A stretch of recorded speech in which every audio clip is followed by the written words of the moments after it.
Welcome back, folks. I'm Jake ELLENBOGEN. Today we're going to be talking about whether or not the Rams are going to have starters playing. We didn't get a ton, but we got a little bit, and we're going to dive into it. Before we do, be sure to like, subscribe, and comment. Also, be sure to follow me on all social media at JKBogan, including Instagram, TikTok, Twitter, and Kick. And in addition to that, just want to let you guys know that today's sponsor is BetUS, and you can get a 150% bonus match on your first deposit and 125% on your next two deposits using the code YouTube150. So if you're looking for a sports book, definitely check out BetUS to be your new sports book. They'll give you an account manager and all sorts of things, as well as, again, YouTube150, 150% bonus match on your first deposit and 125% on your following two deposits after that. So be sure to check out today's sponsor, BetUS, and as always, bet responsibly. All right, guys. So in this video, we're going to be talking about it because I did watch the Coach McVay show. He dropped some knowledge nuggets. Essentially, this is the last McVay show of the year, which makes sense. They're going to the playoffs, and yeah, he needs all focus on the playoffs at hand. But with that said, looking at this upcoming game against the Seahawks, I said this on the live stream, and some people said maybe it was a little unfair because Seattle hasn't really proven to be a dirty team in the past, like some other teams.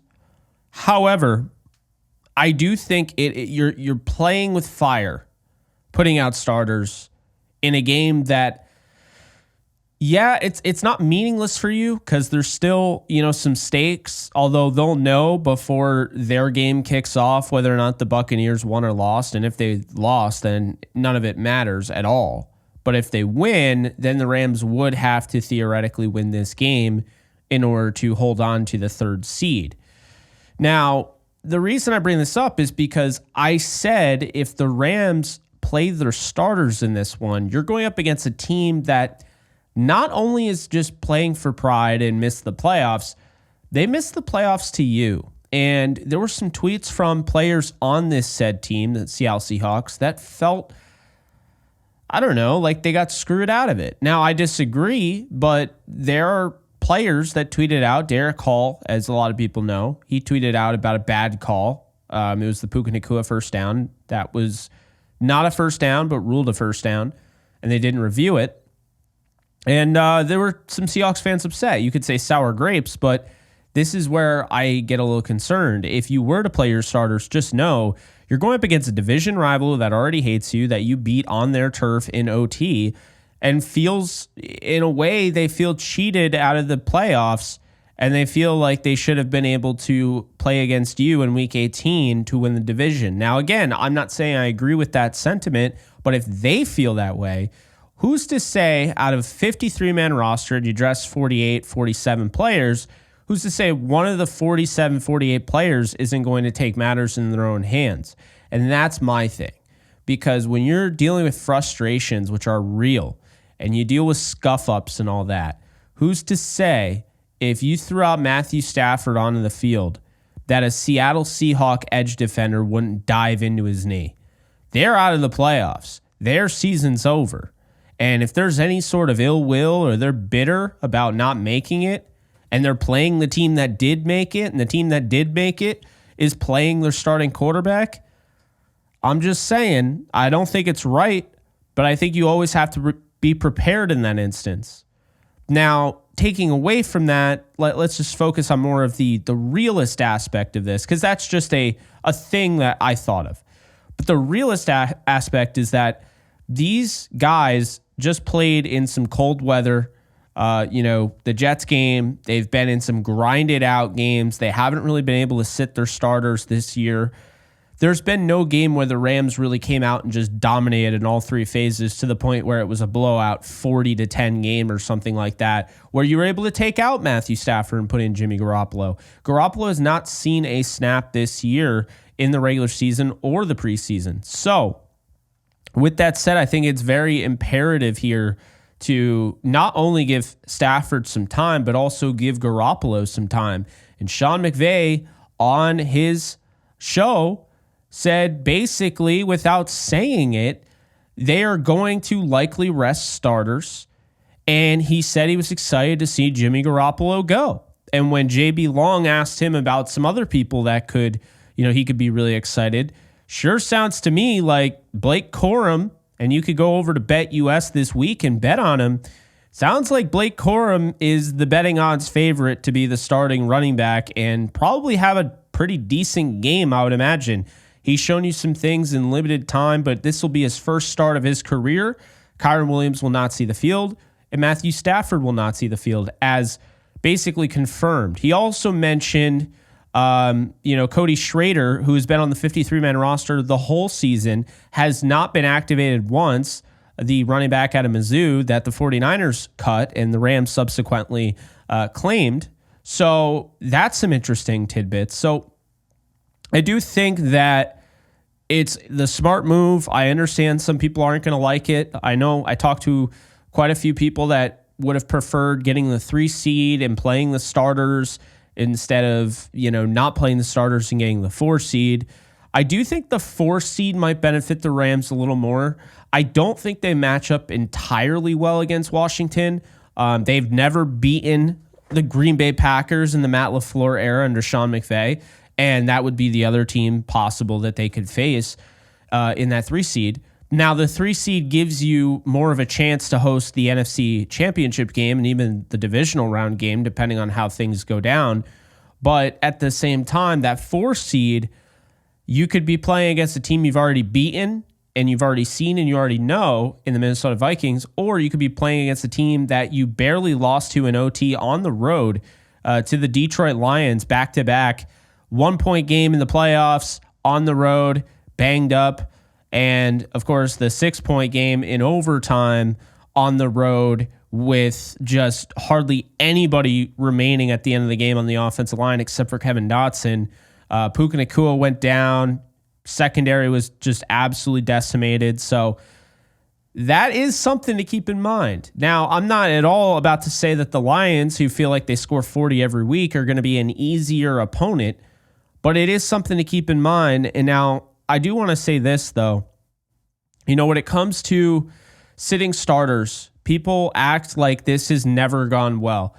They sat starters in 2017 and they lost. Sean McVay addressed this in the McVay show and said, look, we were ready. We were prepared. It didn't work out. Sometimes it doesn't. But, he basically said you wouldn't pin that on being rusty. You wouldn't pin that on having that week off. And that's fair because last year, I don't know if you remember, but Stafford had week 18 off as well. Carson Wentz started and got the win against the 49ers on the road. And obviously the 49ers weren't playing all their starters because they won the division. But why? I don't know why it's being assumed the 3 out of the 4 seasons that Stafford has made the postseason, and he played, obviously, that Week 18 game because there were stakes in there against the 49ers, the finale, right? He did play in that game. He started the game all the way through, and that was an absolutely fantastic, classic game. Even though the 49ers won, still a classic. Yes, you won the Super Bowl that year, but then 2023, Stafford sitting was not the reason they lost to the Lions. Stafford outplayed Jared Goff. Stafford went God mode in that game and honestly looked like the best quarterback in the playoffs just off that first round alone. So let's not forget, if you start to worry about not playing starters and how it could affect maybe the play of these players, Stafford, it benefited greatly. I mean, we saw it, and they were on a way better roll. Okay, the offense was humming, one of the best offenses in football down the stretch last year. And right now, this is not one of the best offenses in football. They're having a hard time. They can't even score 20 points over the last 3 since they just scored 44, pretty much 37 because of the block, but 37 against the Bills. And it's like, where did that go? Well, here's the thing. The last 3 games, they haven't been great. They have been in the elements, 2 of them, rain, snow, whatever, right? Cold. They've traveled 3,000 miles. Okay. That Cardinals game was not great either. Offense didn't really get going. My feeling is that Stafford needs this week off. You could see it when he was asked about it. Sean McVay kind of alluded to the idea that, these guys could definitely use a recharge. And I agree with it. And if you want to use last year, if you want to use history as a reason why not, well, last year, Stafford proved to be even better with a week off. So give Stafford that week off. Give the Rams a week off. Play your backups. I also think this can benefit you in the long run and also in the playoffs. If Jimmy Garoppolo, God forbid, has to come into a game, well, now he's at least seen playing time. He's at least had a game of reps where now, okay, he didn't really throw to the starters, but he got in there and started a game against Seattle in Week 18. So he might be more ready to come in than, well, he would be way more ready to come in than he normally would be if he didn't play Week 18. Kyren Williams, he just set it was the first time since 2010. Kyren Williams has the most touches for a Rams player since 2010. It was Sam Bradford's rookie year, Steven Jackson. And we're talking about a lot of rookie year dump offs. We're talking about a lot of screen passes to Steven Jackson checkdowns. He has the most touches since Steven Jackson for a Rams player, more than Todd Gurley ever had in a season. He's over 310 carries. Absolutely insane workload, okay? He's second in carries. So, yes, you absolutely have to give him time because he played all 17 games before this. And now, last year he missed quite a few games and you saw the team without him. You cannot afford to lose him. Then you're also giving Blake Corum some burn here as the starter, and you're able to see what he can do, and you're getting his confidence up because he is the backup, and you are going to need him likely at some point in the postseason. So I love that. He did also mention Puka Nacua. The question did come up. JB asked, last year you had Puka Nacua play until he broke the regular season rookie yards record and rookie catches record.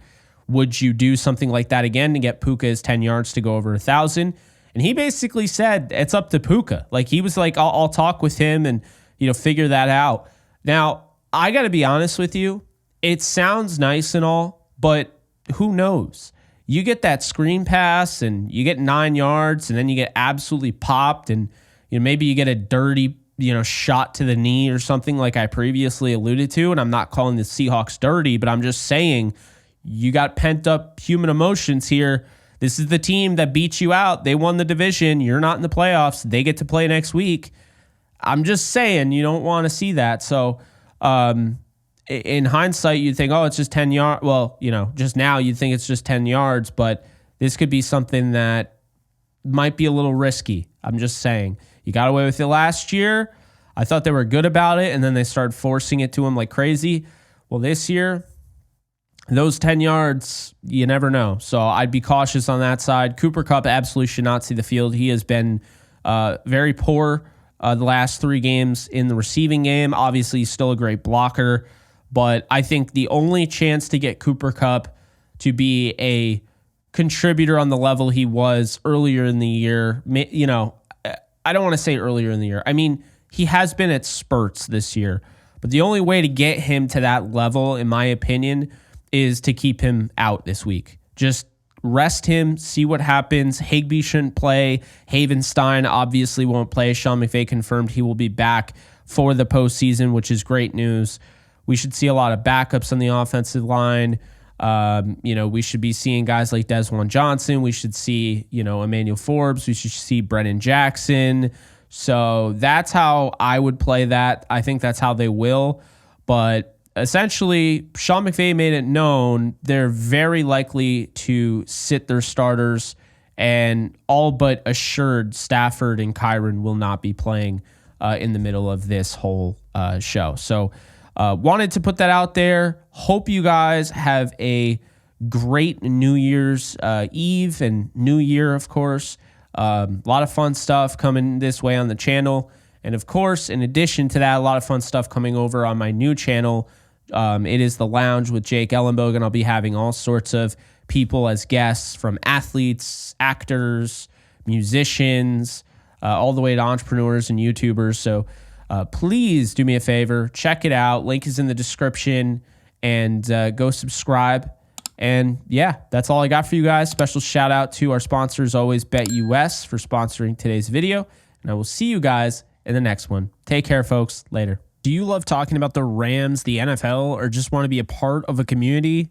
Join my free Discord server today. We're over 800 members. We got 24/7 live chat, a level 3 boosted server, the ability to call into JE Live, playing online games with us on Kick streams, toggleable alerts for when I go live on YouTube or Kick so you don't miss a live stream, and exclusive giveaways. Click the link in the description, the comments section, or the link that comes up in the video to learn more and join today.